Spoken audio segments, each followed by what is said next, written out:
മോഹൻലാലിനെ കുറിച്ചും ലിജോ ജോസ് പെല്ലിശ്ശേരിയെ കുറിച്ചും ഒക്കെ സംസാരിക്കുമ്പോഴും വാലിബന്റെ ആശാനായി ഗംഭീര പെർഫോമൻസ് കാഴ്ചവെച്ച ഹരീഷ് പേരടിയെ കുറിച്ച് റിവ്യൂ പങ്കുവെച്ച പലരും വിട്ടുപോയിട്ടുണ്ട്.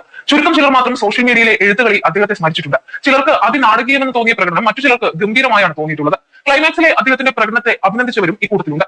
മലയാളത്തിലും തമിഴിലും ഒരുപോലെ തനിക്ക് ലഭിച്ച കഥാപാത്രങ്ങളെ ഏറ്റവും മികച്ച രീതിയിൽ കൈകാര്യം ചെയ്തിട്ടുള്ള നടന്മാരിൽ ഒരാളാണ് ഹരീഷ് പേരടി. നാടകങ്ങളിലൂടെയാണ് അദ്ദേഹത്തിന്റെ കരിയർ ആരംഭിച്ചത്. സ്കൂൾ കാലത്ത് തന്നെ നാടകങ്ങളിൽ സജീവമായിരുന്ന ഹരീഷ് പേരടി 19-ാം വയസ്സിൽ ആകാശവാണിയിൽ നാടക ആർട്ടിസ്റ്റായി തിരഞ്ഞെടുക്കപ്പെട്ടിരുന്നു. പിന്നീട് സീരിയലുകളിലേക്കും അവിടെ നിന്ന് സിനിമയിലേക്കും എത്തി. നാടക കളരിയിലുള്ള മികവ് തന്നെ ആയിരിക്കണം ഈ കഥാപാത്രമാകാൻ പെല്ലിശ്ശേരി അദ്ദേഹത്തെ സെലക്ട് ചെയ്തതിന് പിന്നിലുള്ളത്. വാലിബിനെ കുറിച്ചുള്ള ചർച്ചകൾ സോഷ്യൽ മീഡിയയിൽ തുടരുമ്പോൾ ഹരീഷ് പേരടി പങ്കുവച്ച ഒരു കുറിപ്പും ശ്രദ്ധേയമാകുന്നുണ്ട്. ആ കുറിപ്പ് ഇങ്ങനെയാണ്: വാലിബ ചരിത്രത്തിന്റെ ഏടുകൾ ഇനിയും തുറക്കാനുണ്ട്. പൊയ്കളും നിജങ്ങളും നിങ്ങൾക്ക് തിരഞ്ഞെടുക്കാൻ ആദ്യ ഭാഗം കണ്ടേ പറ്റൂ. ലക്ഷ്യം നിറവേറ്റാൻ ഞങ്ങൾക്ക് യാത്ര തുടർന്നേ പറ്റൂ. തിയേറ്ററിൽ കയറി നിങ്ങൾ ഇന്ധനം നിറയ്ക്കും തോറും ഞങ്ങളുടെ യാത്രയ്ക്ക് അത് വലിയ ഊർജ്ജമാകും. മലയാളത്തിന്റെ മേൽവിലാസം ലോക സിനിമ എന്ന ആ മലയ്ക്ക് മുകളിൽ നാട്ടിയേ പറ്റൂ. ഇതൊരു സിനിമ കാണൽ മാത്രമല്ല, ഒരു പോരാട്ടമാണ്, കലയുടെ പോരാട്ടം. വാലിബ ചരിത്രം 1-ാം ഭാഗം കാണാൻ തിയേറ്ററിലേക്ക് പോവുക, കൂടെ നിൽക്കുക, സ്നേഹം തരിക.